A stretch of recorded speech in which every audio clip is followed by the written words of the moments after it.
Olá, pessoas abençoadas, tudo bem com vocês? Espero que estejam todos bem, todos em paz. Eu falo sobre cura, superação da depressão.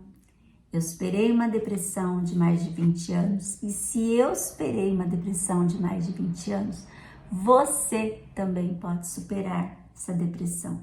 Como? Primeiro, o desejo de se curar. Primeiramente, o desejo de você ficar bem, mas não é só o desejo, ficar pensando, eu desejo ficar bem, não. É você se levantar da cama, porque eu fiz isso.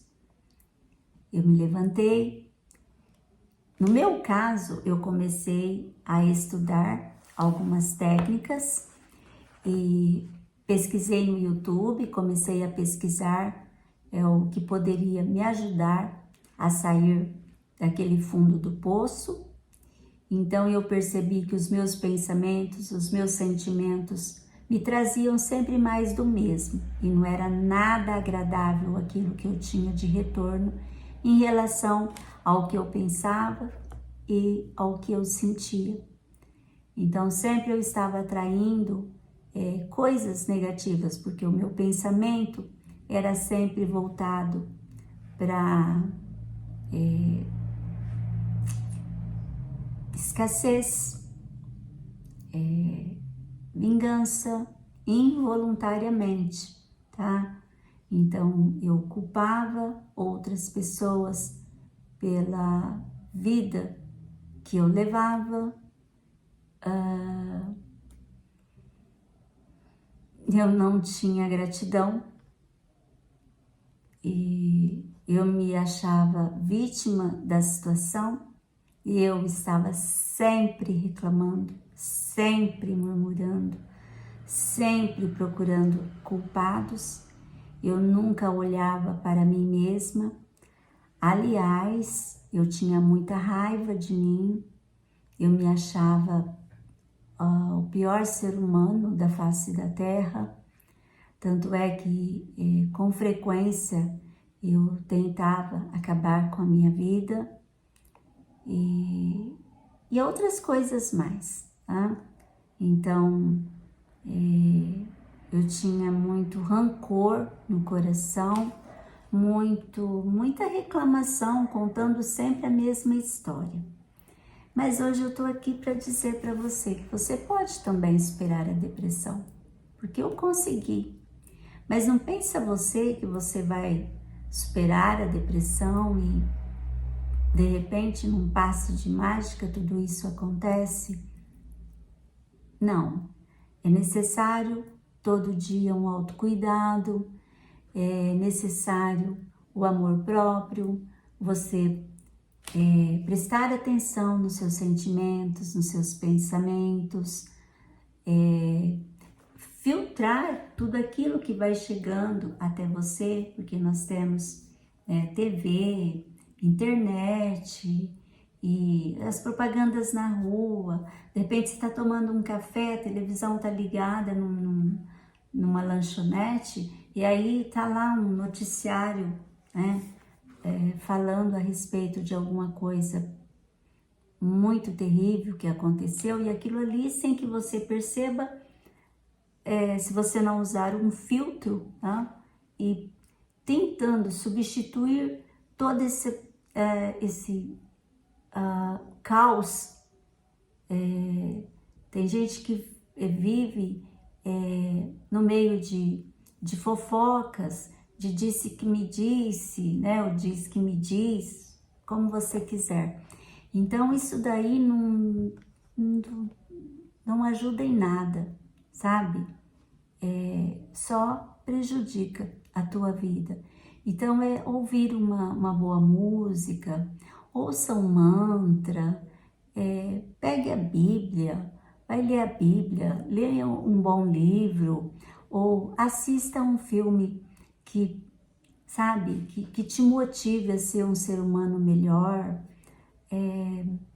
Faça ações que faça com que você se sinta melhor como ser humano, ajudando de repente uma criança, é uma família, não sei, sempre há alguma coisa que nós podemos fazer pelo outro. Cuidar das plantas, cuidar de animais, né, de pets, seja gato, cachorro, cada um tem o seu animal de estimação que gosta.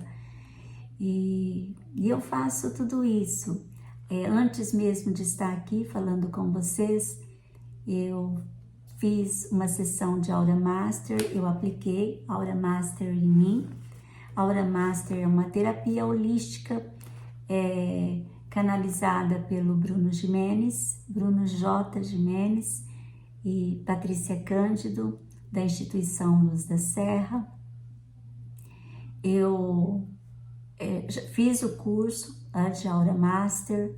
Eu gosto de assistir a vídeos sobre reprogramação mental. Eu estou sempre procurando, buscando alguma coisa que explique o porquê de certas atitudes, o porquê de certas ações que vão acontecendo, às vezes conflitos que chegam até próximo até a gente. Então eu gosto de estar vendo isso, porque para me entender, para melhorar a minha vida, para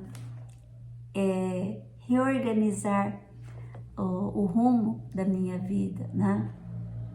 Novamente. E hoje, gente, eu estava lendo, eu peguei novamente este livro que eu gosto muito, O Poder do Subconsciente, do Dr. Joseph Murphy, a editora best-seller. Então eu gostaria de compartilhar aqui com vocês só esse tipo de, inclusive fizeram audiobooks desse livro, tá? O Poder do Subconsciente. Tem trabalhos magníficos aí no YouTube, aqui no YouTube, né? Então vamos lá.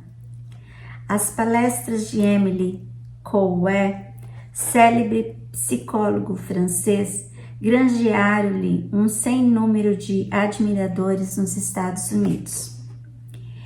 Em um de seus insights mais importantes, ele disse o seguinte: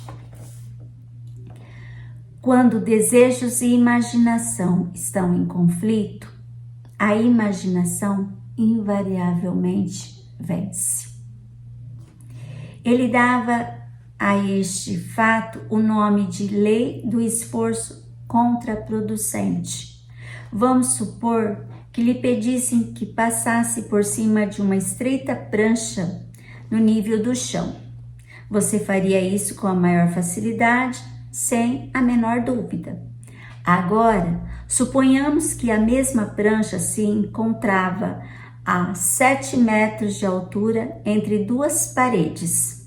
Você poderia fazer o mesmo? Poderia mesmo?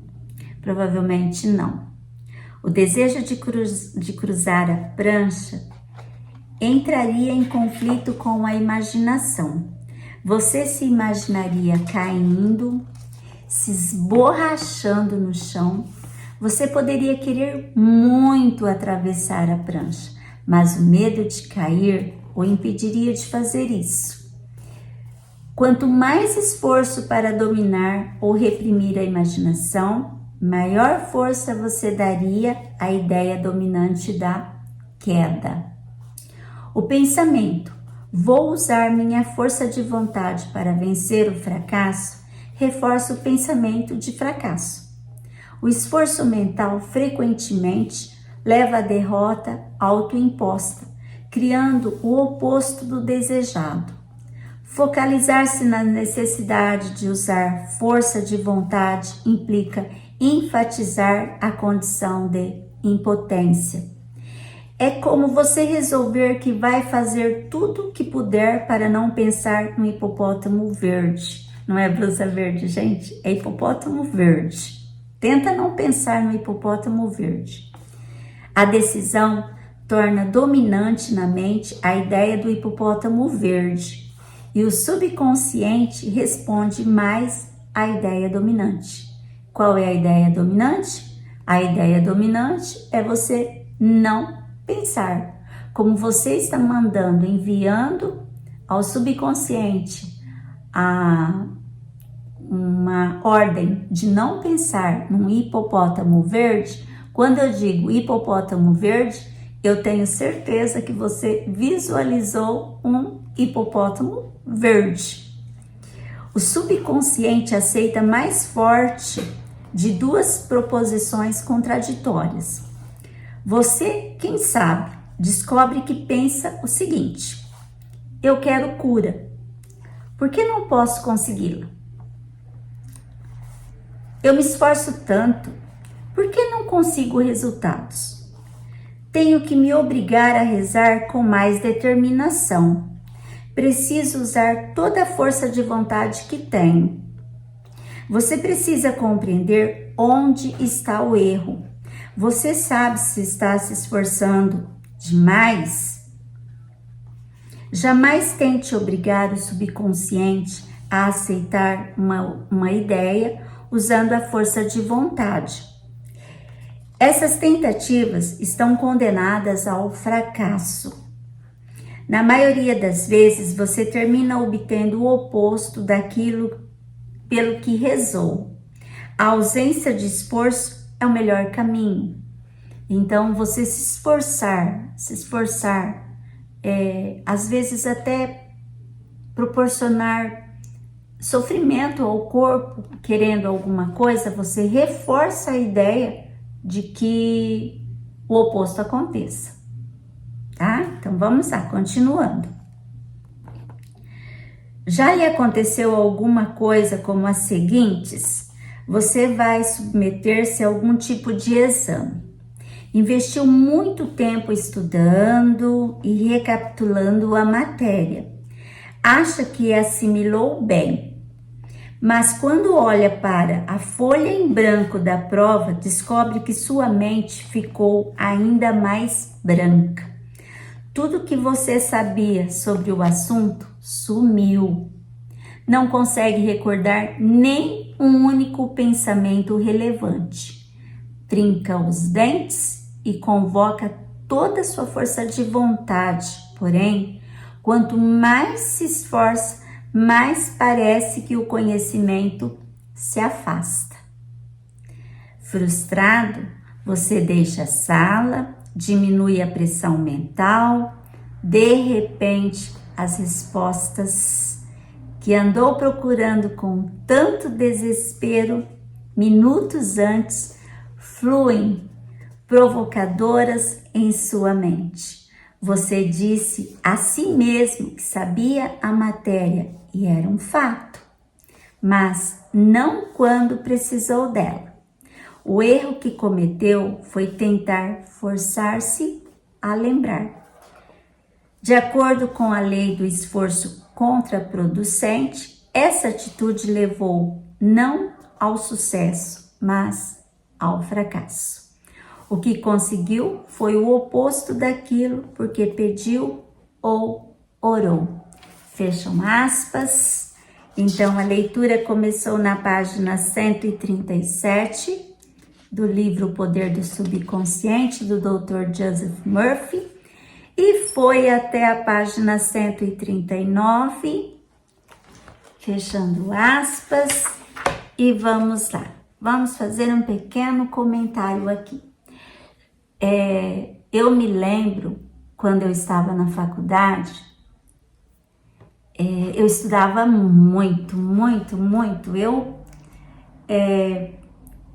Eu engolia os livros, gente. Eu tinha que estudar, eu estudava e eu estudava demais. Eu lia mesmo, sabe? Eu comia os livros assim, eu sabia tudo que tinha lá. Que era tanto medo que eu tinha de não saber responder as perguntas das provas. E aí eu me lembro que um dia eu fui fazer uma prova, que era um professor que na faculdade todos falavam assim que ele era muito bravo, sistemático. Então, aquele dia eu estudei muito o livro dele. Mas eu já fui com essa ideia que ele, né, era um professor assim que muito severo, né? E eu admiro, tá? Precisa ser assim. E aí eu conhecia todo o conteúdo que tinha sido marcado para fazer a prova. Gente, eu entrei na sala e eu peguei, eu não sabia nada, eu deveria ter uns, acho que 19, 20 anos, eu não entendia nada de autoconhecimento, de reprogramação mental, de poder do subconsciente, do poder do pensamento e do sentimento positivo, nada. Então, hora que eu cheguei na frente daquela folha de prova, eu olhei assim a primeira pergunta, eu não consegui nem ler. Passei para a segunda pergunta, também não sabia do que se tratava. Eu sei que eu virei a página, eram 2 folhas de prova, eram 10 questões na época, se eu não me engano, que faz muito tempo. E eu sei que eu fui lá para a última questão, e eu não sabia. Aí eu lembro certinho que eu coloquei aquela folha assim, fiquei ali, falei, não sei nada, eu vou tirar 0. E fiquei olhando para aquela folha em branco, né? Com as perguntas, as respostas, tudo em branco. Aí, de repente, eu comecei a ler a última questão. Aí, como eu não sabia nada, e eu já tinha pensado que eu ia tirar 0, né? Então, eu comecei a ler, que o que eu conseguisse seria lucro, né? E eu comecei a ler a última questão. Eu respondi a última questão. Aí eu fui para 9. Aí eu respondi a 9. Aí eu fui para 8. Então eu fiz a prova de trás para frente. E depois eu vim a descobrir, prestar atenção, que quando eu tenho que responder um questionário, por incrível que pareça, eu gosto de ir lá para o final, para o início. É um hábito. Eu leio os concursos que eu fiz para professora, os concursos assim, eu não perco tempo naquilo que eu não sei. Aquilo que eu fico em dúvida, o que eu não sei, eu passo adiante. Eu paro para ler aquela que eu sei. Então, às vezes eu chego até lá no final da prova e depois eu vou voltando, tranquila, calma, com serenidade. E aí a coisa vai fluindo, vai dando certo, funciona. Eu sei que nessa prova, lá na faculdade, quando eu fiz, eu tirei 8.